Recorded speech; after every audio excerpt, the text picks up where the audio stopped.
In a world where space and time are intertwined, one man dared to challenge the status quo. His name? Dayton Miller. His weapon of choice? A flute. But not just any flute. This instrument held the power to unleash the ether, a pervasive medium once thought to fill the universe. Miller, a physicist by trade, a musician at heart, discovered a harmonic resonance within the ether. He found that his flute, when played with precision, could manipulate this elusive medium. His melodies, a symphony of science, had the potential to shift the very fabric of reality.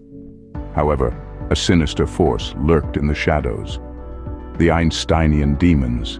These creatures thrived in the distortion of space-time, causing chaos and disruption. The world needed a hero, and Miller was ready to answer the call. With his flute in hand, Miller played a tune that echoed through the cosmos. All right, hello and welcome to Research and Reading Night hosted by Ether Cosmology. Quick announcement before we get into it. The membership cards were sent out today, and also the merch will be sent out towards the middle of next month, I believe. So check your guys' emails for your membership cards. And thank you guys so much for the support. If you like what we're doing here, you can always sign up on the coffee shop and or you can sign up for a lifetime membership. Thank you for the support. All right, lads and ladettes, you ready to get into some displacement of the currents? This is a subject that we touched on a while back. I think the last time we read about this was from Anel Deneau. And basically, there's this term in Maxwell's equations that the mainstream has a lot of trouble giving a cohesive physical explanation to. So we're going to read here of this guy's interpretation. This is Frederick Tombe. And this is his thoughts on Maxwell's displacement current and the significance of it. So here we go. So abstract. Ampere's circuital law is the most controversial of Maxwell's equations due to its association with displacement current. The controversy centers around the fact that Maxwell's entire physical basis of introducing the concept of displacement current in the first place was the existence of a dense sea of molecular vortices pervading all of space. In the modern day, the physical parameter known as electric permittivity, or epsilon, being reciprocally related to the dielectric constant, is historically rooted in the elasticity of this medium. Indeed, the dielectric constant served as a vehicle through which the speed of light was imported into the analysis of an experiment of 1885 by Weber and Kohlrausch, the Weber and Kohlrausch experiment. Yet the medium itself has been totally eliminated from textbooks. In order to understand how this emission of Maxwell's vortex sea has impacted upon the electromagnetic theory, this article will take a close examination of the Biot-Savart law and Ampere's circuital law. All right, so Ampere's force law should not be confused with Ampere's circuital law. The force law is given by equation 1, where F equals the magnetic permeability over 4 pi and some integrals. All right, so equation 1 is the magnetic force that acts between two closed circuits. Mu is the magnetic permeability. I is the electric current, and dl is the element of wire, or of the conducting wire, and r is the distance between the two elements in opposite circuit. If we define a vector as b, we would have b is equal to equation 2, and then equation 1 would become equation 3. Which, if Stone, if you have anything to chime in about any of these or whatever, give us like a TLDR or something. Well, I'm good so far. It was Biot-Savart back when you were talking about the law. Oh, Biot-Savart. Gotcha. Biot-Savart. Yeah. Okay. So Cool. far, so good. Go for it. Cool. If any of the math stuff stands out that needs noted, please chime in. Which is identical to the principle of the convective term in Maxwell's original electromotive force equation in section 8 below. The equation is nowadays known by the misnomer as the Lorentz force, and was written by F equals QV time, or the cross product of the of B, where Q is the electric charge of a moving particle, V is its velocity relative to Maxwell's sea of molecular vortices, see section 3, where equation 2 is the integral form of the Biot-Savart law. What did you say this guy's name was again? That's the Biot-Savart law. Biot-Savart. Okay, well, I'll give it a shot. Biot-Savart. Okay. Pretty good. Ampere's circuital law. Ampere's circuital law is not a force law. It is a law describing the relationship between the electric current and the surrounding magnetic field. In differential form, it is written as the curl of B is equal to the mu times J, given by equation 5, where J is the electric current density. The controversy begins with the assumption that a region in space that is free from current density, and shown by equation 5, becomes the curl of B is equal to 0. So there's no twisting of the magnetic field. While equation 6 serves to indicate the conservative force, it ignores the physical details relating to the magnetic field in space. This is because we are working with the Lorentz gauge. In order to make equation 5 more relevant to wireless electromagnetic radiation in space, we need to derive a form of Ampere's circuital law in the Coulomb gauge. This attempt is shown in section 7 below. So I guess the TLDR on that is really they're trying to quantify and produce formulae where you're moving charge from place to place, first with a conduit and now without a conduit. Yes. And I think the issue would be also is like, they would be saying that the magnetic field is creating the electric field, but it's dependent on the acceleration of the charged particle to create the electric field first. I think there's like some interaction there where it's like... I don't think they've gotten that specific yet, but I'm quaking in my space boots. All right. Maxwell's displacement current. Section 3. It was Maxwell's intention when first proposing the existence of a displacement current in the preamble of Part 3 of his 1861 paper on the physical lines of force. That displacement current was a very real electrical current in an all-pervading tiny sea of ethereal vortices. Owing to the presence of the sea of molecular vortices, there will be a circulating current or electric current at every point in space which we will identify with a magnetic vector potential A. Oh, right. The vector potential. That's what it was in relation to. Okay. So vector potential A, and also with the displacement current. Maxwell himself identified the vector A with Faraday's electronic state, and he called it the electromagnetic continuum, but ironically never linked it to his own displacement. Hold on, Alan. Mm-hmm. You 0 for 2 on those terms. That's the electrotonic state. Electrotonic, okay. And electromagnetic momentum. Yeah. Momentum, thank you. Okay, just to keep it clear. You're good.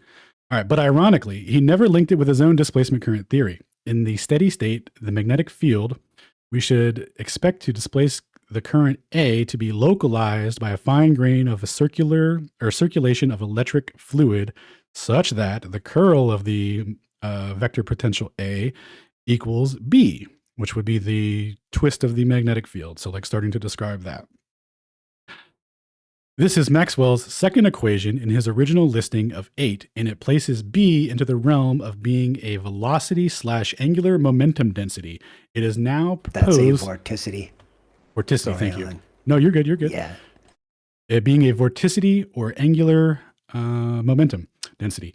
It is now proposed that Ampere's circuital law, when applied in deep space, should be given the form the curl of B is equal to mu times A, given by equation 8. While noting that as compared with equation 2, the polar origin has now been shifted from the source of the electric current elements into the fine-grained structure of the magnetic field itself. In the dynamic state, where a time-varying electromagnetic induction is occurring, then from Faraday's law, we have, E is equal to minus the derivative of A over the derivative of time. In the oscillating state, the harmonic relationship is equal to A equals minus epsilon second derivative times A over the second time derivative will hold if the electric permeativity is the elastic constant inversely related to the dielectric constant in Maxwell's original papers. Hence, equation 8 takes the similar form of the curl of B is equal to mu epsilon times the derivative of the electric current over the time derivative, or over derivative of time, given by equation 11. The dynamic state of equation 11 is therefore a special case of the general equation 8 relating to wireless radiation, where it is proposed that the displacement current A involves a net flow of electric fluid from vortex to vortex while transferring mass and energy through space. This would be like this would explain the ballistic nature of light, and we therefore establish a continuity in Ampere's circuital law as between the steady state vacuum and the dynamic state, which should be impossible in a pure vacuum. I think the big point of contention in the mainstream is if Ampere's law describes the current density in any part of the circuit, then if you're in a vacuum, the circuit's not connected. How is there a current in the vacuum? I think is the issue, right? Because there should be nothing in there to mediate that.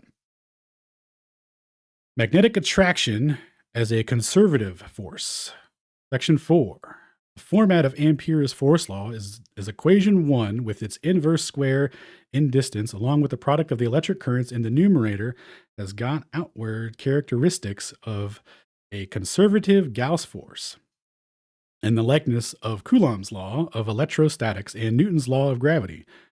But to electromagnetic induction, the source electric current changes during the operation of Ampere's force and makes it difficult to definitively formulate a theory of conservation of energy in the manner that this can be done in the other two cases. Okay. Lenz's law would suggest that the conservation of energy is not breached, but it would be helpful if we could reduce this problem to a purely electrostatic problem, and this is indeed possible in the particular case of magnetic attraction. Right?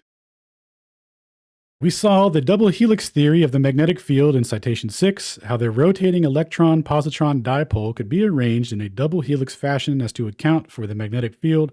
A rotating electron-positron dipole consists of an electron and a positron undergoing a mutual central force orbit such that the axis of rotation is perpendicular to the line joining the electron and the positron. If we stack these dipoles on top of each other along their axis of rotation, the electrons placed approximately above the positron and angularly synchronized in a twisted rope fashion, we will effectively have a helical spring. These springs are magnetic lines of force by virtue of the fact that they channel electrostatic Coulomb tension along the double helix alignment with a neutral positron-electron C. See Figure 1 for a diagram. Not super sophisticated, but I'm starting to pick it up. Absolutely ludicrous. You don't like the idea of mechanistically creating a line of force through torsion, bro? Entropy prohibits, but carry on. How dare you? Figure 1, a close-up view of the single magnetic line of force. A net electrostatic force channeled along the double helix of electrons and the positron is electrically neutral positrons, in the electrically neutral positron C, positron C. The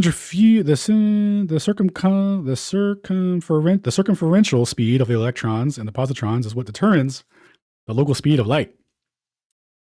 Centrifugal force and magnetic repulsion, section 5.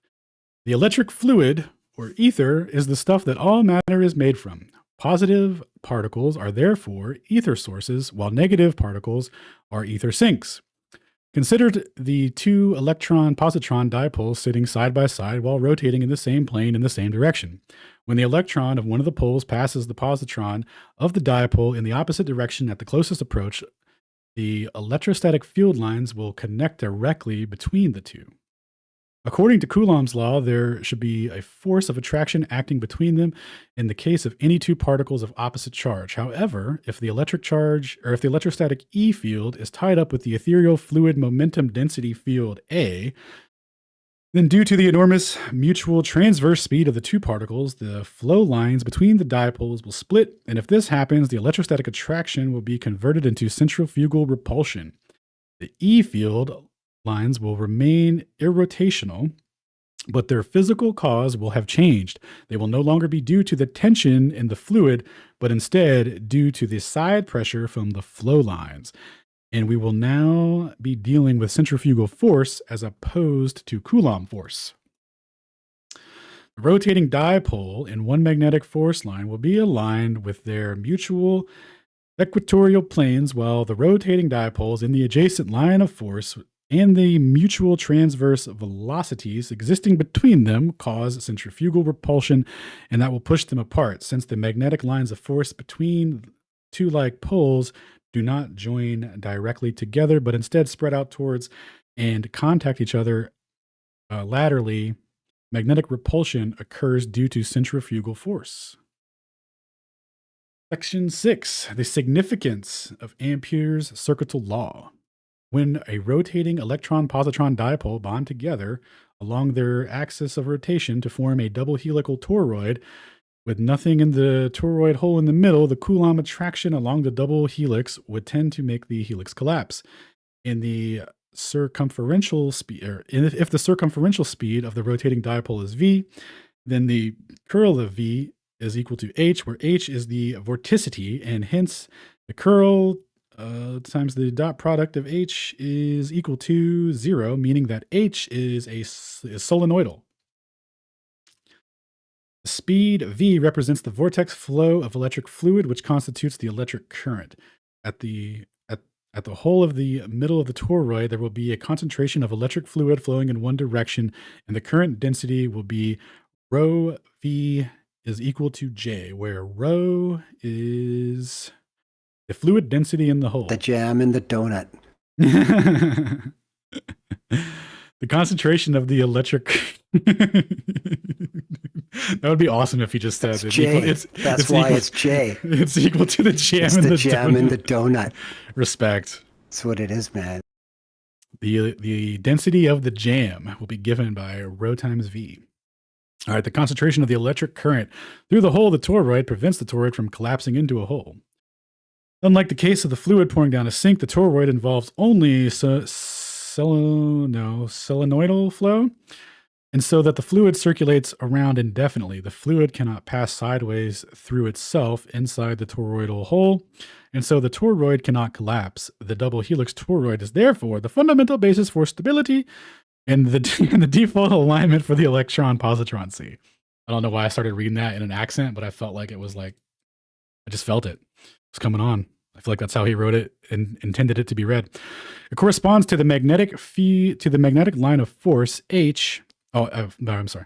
It corresponds to the magnetic line of force, and H corresponds to the magnetic intensity.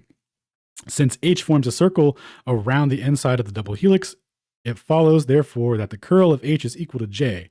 This is Ampere's circuital law, which is Maxwell's third equation. See section 8 below. All right, give me 1 second. Gotta thank these anglerfish before we continue.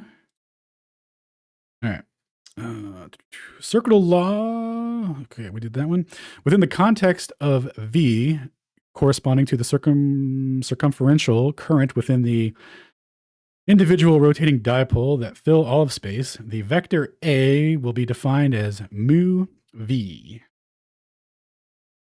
Not to be confused with a movie, where mu is known as the magnetic permeability, which is the measure of the flux density of the magnetic lines of force in the vicinity. In a steady state magnetic field, A is a fine-grained circulating current density or momentum density in the electron-positron C. The product of nu times H is known as the magnetic flux density and is written as B. Hence, the curl of the vector potential A is equal to B, and Ampere's circuital law becomes the curl of B times the curl of B is equal to mu times J times the jam.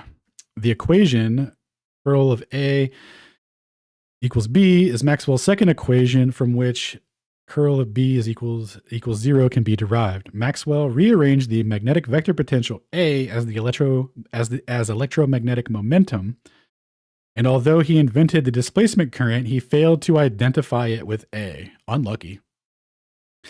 All right, Ampere's circuital law means that the current or particle, neutral or otherwise, moves through the electron-positron C, causes the electron-positron dipole to appear with a rotational axis, forming solenoidal rings, and in the direction or around the direction of motion. This provides a circular energy flow mechanism which replaces friction with inertial forces and magnetic repulsion. It's simpler in principle to the creation of smoke rings. Maxwell explains Ampere's circuital law in equation 9 in part 1 of his 1861 paper on the physical lines of force in citation 1. Would anyone like to popcorn?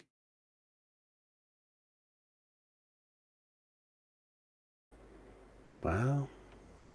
I guess that leaves me. Sure, man. Thank you, Stone. True homie. I see you down there, Shane, not the old reading. Bios. Yeah, he's slacker. Well, we got the Bios law once again in section 7. Yes, we will be returning to the question raised in section 2 above, and as regards the taking the curl of Bios law, it was pointed out that in order for the result to have any useful meaning in space, in terms of establishing the deeper physical nature of electromagnetic radiation, then we need to begin with a version of the Biot-Savart law which is compatible with the Coulomb gauge. Within the context of a single, I've just been following along on my own copy here too, so it's easier. Within the context of a single rotating electron-positron dipole, the angular momentum can be written as H is the cross product of D and V, where D is the displacement from the center of the dipole and V is the circumferential velocity. When elastically bonded to other dipoles within the wider electron-positron C, the displacement D will be related to the transverse elasticity through Maxwell's fifth equation, D equals epsilon E being the electrical potential. A full analysis can be seen in the articles Radiation Pressure and E equals mp squared, citation 7, and the 1855 Weber-Kohlrausch experiment, citation 8. If we substitute D equals epsilon E into the equation H D cross product V, this leads to H equals negative epsilon V cross product with E. So see the appendix number 1 regarding why the magnitude of V should be equal to the speed of light. Equation 12 would appear to be equivalent to the Biot-Savart law if E were to correspond to the Coulomb force. However, in the context, E will be the centrifugal force, E sub C equals mu V dot product, or crossed with H, and not the Coulomb force. If we take the curl of the equation 12, we get equation 13.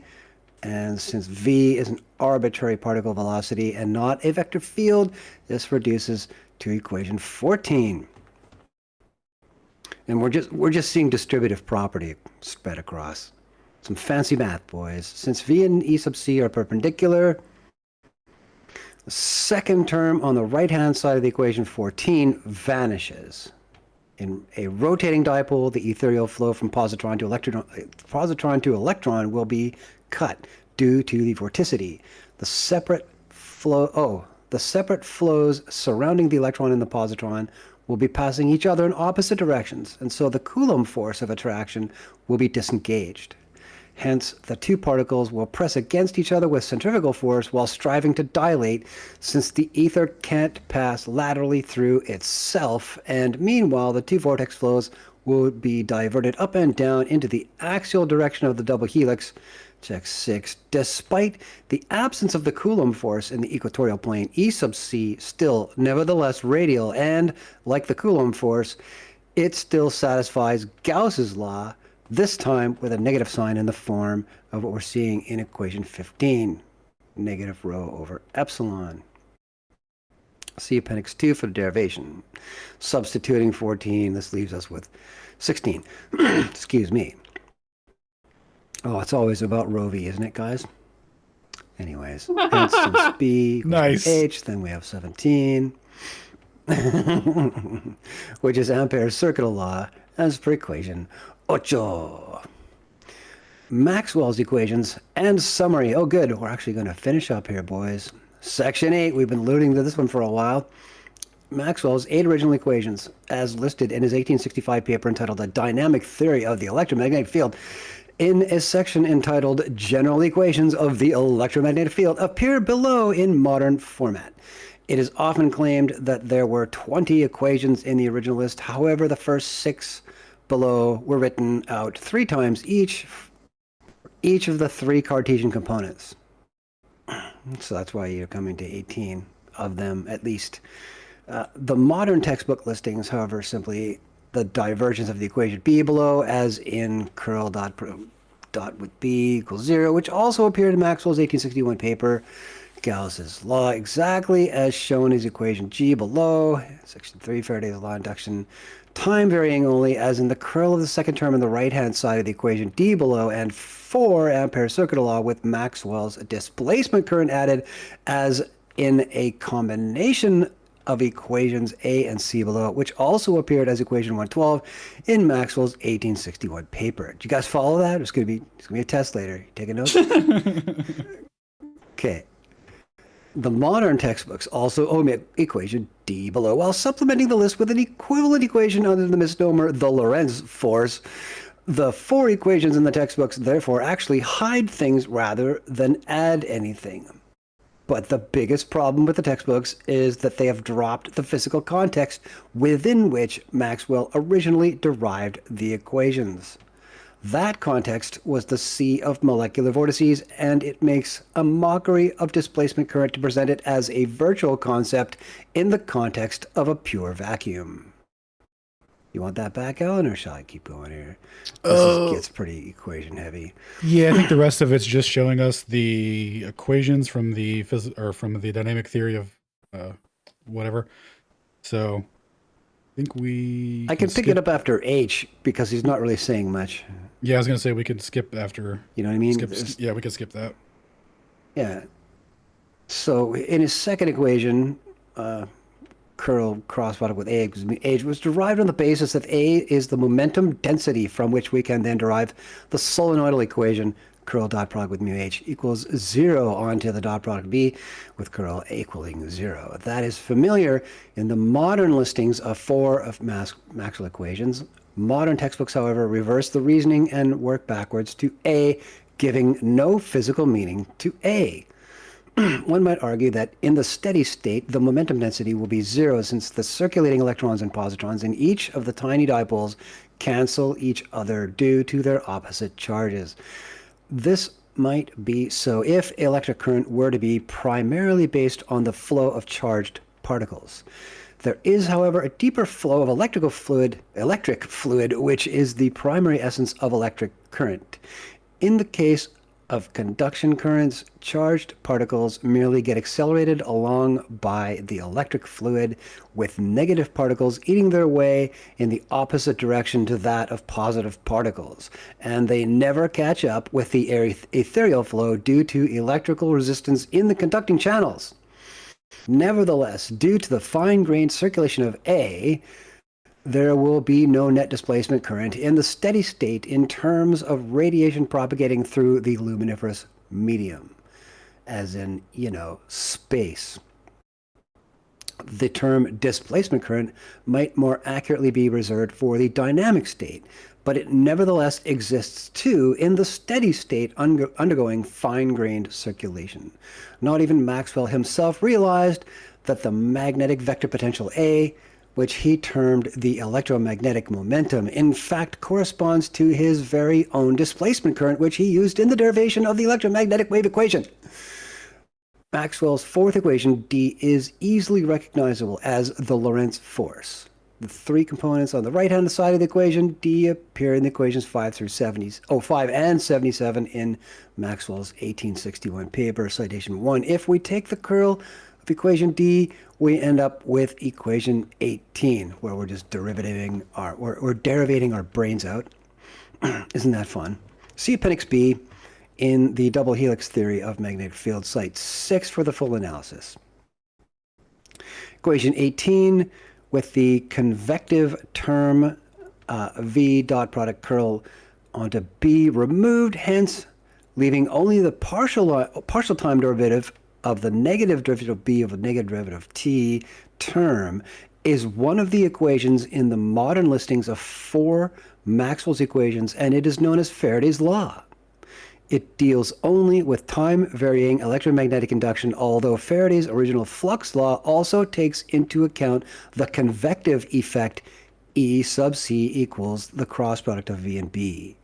Maxwell's 5th equation is closely related to Hooke's law, and it is most relevant in relation to the elasticity of the electron positron C.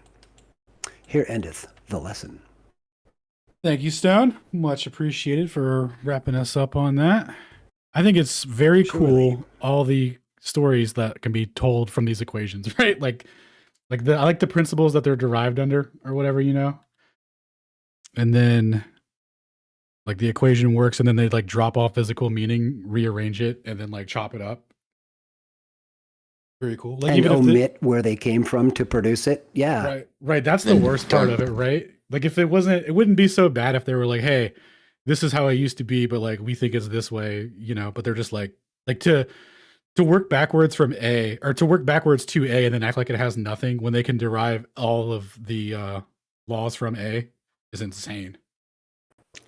I like reading these authors who feign shock that this is actually going on in the mainstream process development of science. That, you know what I mean? Like, oh, could you just believe what they just did there?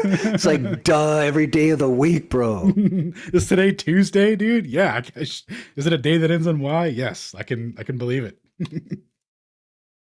It's awesome, dude. All right, well, that was Research and Reading Night. There will be future prezzies on Maxwell's equations and the displacement current debacle. I think it's one of the most interesting subjects that I can wrap my head around regarding Maxwell's and his equations and stuff. So stay tuned for that. Thanks everyone for tuning in, listening. Again, Man of Stone for reading. True homie. See you guys. Oh, let's see. So some announcements for the rest of the week. We got tomorrow will be community Twitter night. So we'll see you guys Friday night with the Twitter lads. Check in with Brian Sweet. He's on a new Twitter account. If you can't find him, just look for hashtag Flat Earth Aries or something like that. You'll find it. And Tuesday will be a special Ether roundtable. There will be no discussion or presentation of the roundtable. I'll be streaming a conversation / debate or whatever with McToon and Jesse on the celestial theodolite. Mike will be joining me. So we're going, because Jesse took some celestial theodolite measurements under his modified Efron method, quote unquote. And, we're going to present our side. He's going to present his side. And we're going to have a nice, clean conversation or whatever in honor of full transparency and, just integrity to the method. And, two competing camps are, bringing things together. So this is just to, put everything out on the table for everyone. So join us Tuesday at 8 p.m. for that.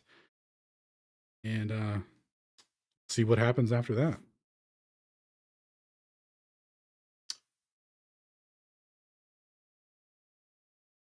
We'll see what happens. We'll see how we'll just see how it goes. And the thing. All right, we're good. I'm going to go ahead and close out. See you guys tomorrow at 8.